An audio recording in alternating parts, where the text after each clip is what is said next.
Hello and welcome to our first Crowned conversation all around reading our Bibles. My name's Helen and this is Steph. And we're part of the team at Crowned. And Crowned is all about helping young girls like you engage with the Bible even better. And so we write loads of resources, but we just thought we would jump on here and have a little bit of a chat around reading the Bible. And Steph, why do you think it's important for us to be reading our Bible on a regular basis? Great question. I'm so excited to film this video because reading our Bible is so special. It's a book all about the person that we believe in and getting to know more about him. And in any friendship, as you get to like know someone more and spend more time with them, your friendship grows, your relationship with them grows. And just I think that's what the Bible helps us to do, is really be a part of that, be a part of getting to know our God more. And I was just thinking this morning about I'm so into reading at the moment, and my husband is an avid reader, and is probably already read about 20 books this year or something mad. But I'm trying to slowly keep up. I've read 3. But I was just thinking about finishing a book and feeling like, oh, I don't, if any of you, hopefully all of you, have read some kind of book, and when you get to the end of it and you think, oh, I really loved the characters and I don't want this story to end, because you're so invested in the characters' lives and you want to know if she got married or if he got the job, or if their friendship lasted, or they made it back from Mars. I don't know, whatever you read. And actually, the real special thing about the Bible is that the protagonist, God, is still at work now, even though technically the Bible has finished being written a long time ago. Like, the protagonist is still in the present, right now, and has been moving since before time and been moving ever since the Bible was finished being written. And actually, we are not only that, but we are a part of this story. So the Bible isn't something external that we can read and view, but it's something that we are a part of. Like, we're a part of the story. And when it says things in the Bible about being knitted in your mother's womb and that kind of imagery, like, it's talking about us, like me and Helen. And I love that. I think that's what I think of when I think of why reading my Bible is so important. I Yeah. love that. I love that we're in it, and it's like you say, it's like this living book. It's not about something that happened a long time ago and like all the characters are dead and it's finished. Actually, it continues even now. It's so good, and like, yeah, I love that about it as well. And I love as well that it's something we can hold on to, like it's firm, like the Bible talks about itself and it says actually it's true. And when we live in a world where it's so hard to know what's true anymore, we talk about fake news, and you might read stuff on social media and you're not even sure if it's true or not, and does it have a filter on, does it not? And actually the fact with the Bible that we can look at it and say, actually, this is true. I can, hope in this, I can enjoy this and believe this, and actually it's a solid foundation for me to live on. And reading the Bible isn't always that easy. It is a book that was written thousands of years ago, and all of us can find it hard. But we just thought we wanted to share a little bit of our stories with it as well. Steph, what's like your journey with reading the Bible? Like, how have you found it previously, and how do you read it now? Mm. Well, I wouldn't really say I became a Christian until I was about 15, and grew up in church. My family were Christian, and a lot of stories would come up in the like talks or at youth, and people would be like, oh, like, you'll know this one from Sunday school. And I'd just be sat there like, yeah, my Sunday school it wasn't conventional Sunday school. Like, it wasn't that, what we kind of assume that, those of us who have been at church since we were little, like not all of us have, but those of us who have, like you kind of have Sunday school and you might have like put wool on a sheep and talked about the lost sheep and stuff like that. And that just like, I mean, I growing up as a in church, like I had a really fun, wholesome experience of church, but I didn't have Sunday school in that way. And I felt a lot like when I got to 15 and people would say like, oh, you'll know this one from Sunday school, I would be like, I've got no clue what you're talking about.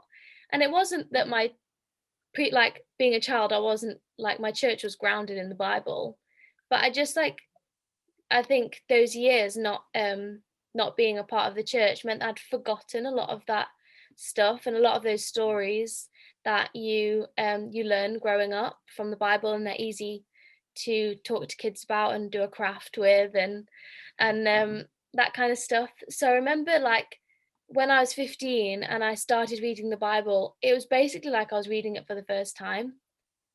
So I guess I was like, just had to kind of relearn how to read my Bible and spent those kind of last 3 years at school just in my own time. I probably didn't do it very often, and it was probably more likely that I read it out of like, you know, in like old kind of Anglican churches or more traditional churches, you have like the Bibles in the back of the pews, or like we had chairs, but still like they had like a little slot at the back with the Bible in. And if the talk was like really boring, I would pick up the Bible out of the pew and I would just sit there and read it. And I feel like other than at youth when we would actually talk about the Bible, that is probably the only time I would also read it. So yeah, I don't really feel like I kind of got knuckled into the Bible until my gap year. So yeah, I'd say that's my experience. What about you? I have questions for you. What shifted when you say you then got knuckled into it? Like, what was the shift that meant that you then found it easier to engage with it? I mean, from 15 to 18, I think that the shift that happened when I was 18 was that I was then surrounded by other people doing the same gap year. So there was kind of this constant, like, I was constantly surrounded by people reading their Bibles, and our teaching was on the Bible because I did a Christian gap year. And that is so much more important than we realize, of like, actually, when I was, you know, in that stage of like being 15 to 18, like if I was reading the Bible every day and talking about it with my friends and encouraging my friends to read it as well, like it actually becomes like a fire spreading. It kind of becomes like, oh, like my friend is reading her Bible every day, that means like, oh, I could do that too, and it just catches on. So I think that was maybe the biggest difference, was having that community of people who were pursuing reading the Bible. I love that. That's so important, and I think we're going to touch on that later as well in our tips. What about you? Well, I think I guess I probably got serious about my faith probably around 14 or 15 as well. And I guess from then I always tried to read my Bible. I guess I heard a lot about this phrase like quiet time that people talk about and maybe don't always unpack. So I was like, okay, I know I need to read my Bible. And my tactic was always just like, I'm just going to open it up and just pray that God speaks to me through whatever that is, and hope that it would fall in like the Psalms or the New Testament, because you know sometimes you read it and you open it up and you're like, this is like some strange law and I don't understand what it means. So that was kind of my way of reading the Bible for a long time. And then I guess I probably got into reading it more kind of systematically a bit later. But again, it would have been with people. Like I think probably my youth leader sat down with me. I remember going through Isaiah with one of my youth leaders when I was in sixth form and just like reading that through together and just kind of understanding a bit more, being able to talk through it as well and ask questions and delve into it a bit deeper. And I guess after that I kind of got into more kind of reading shorter bits of it and kind of just trying to go through a book and just being like, okay, what's God saying to me through this, and how do I apply that to my life? But I think, yeah, it's a hard one. I think we can get so like caught up in a rut, or I definitely can, about being like, oh, I forgot to read my Bible today, oh no, like I'm a terrible Christian now. And it's just like so not true. It's just totally the opposite of the gospel, thinking that I could possibly earn God's love or earn him wanting to be with me more. Actually, it's like an absolute perk that I get to read the Bible. Like, that's such a blessing, and so many people don't have access to Bibles. Actually now it's more trying to engage with it and say, okay, God, what do you want to speak to me about today through your word? Because I know this is yours, I know it's true, I know this is written all about you, so I want to learn about you and I want to know more about who I am. So I guess that's kind of where I got to with it. And I've done lots of different Bible reading plans and tried different things and failed at doing Bible in a year a few times and trying again at different things. But I love finding different creative ways to do it now, and try not to get too caught up in trying to do it someone else's way. Just trying to read it and engage with Jesus through it would be kind of how I try and do it now, I think. Yeah, I think I feel the same, like getting into a rhythm now as a 23-year-old, like just I mean, I've just done a theology degree, so like that was pretty hardcore, in that like my whole degree was on the Bible. And in a way, like it made me love the Bible more, because I got to see the beauty of the history and the context and the connections between different books and the writers and everything like that.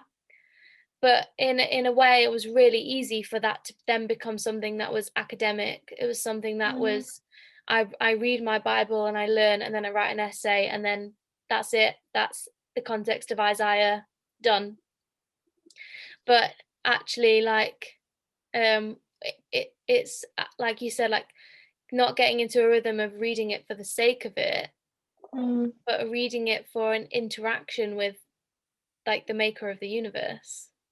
Because that's it. Like, we're like you kind of touched on it then as well, like we actually have the privilege of having a Bible, and it's not illegal for me to own a Bible.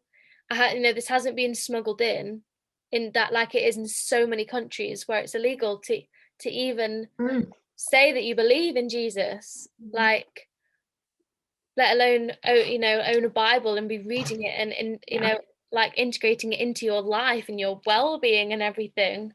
Like, I literally have probably about 6 different Bibles that I've accumulated over the last 8 years in my house, and what a privilege. And I love as well that it's something that each one of us can interact with ourselves. So often I think we can listen to talks from like big speakers, and we hear people at our church speak and we think, wow, like I've heard from God through them. But actually the beauty about God is that he's given us the Bible so that each one of us, like, it's amazing, Steph's done a theology degree, and so we can ask her all our hard questions. But for us who haven't done that, it's amazing that even then we can still engage with God's word. And like, that's just such a privilege, that he trusts us with that he's given us the Holy Spirit so that we can understand. So no matter where you're at, no matter if you've only heard about Jesus once, the Bible is still for you. It's not for people who've been trained, it's not for special people, it's not for adults, it's for everyone. I just think that's incredible.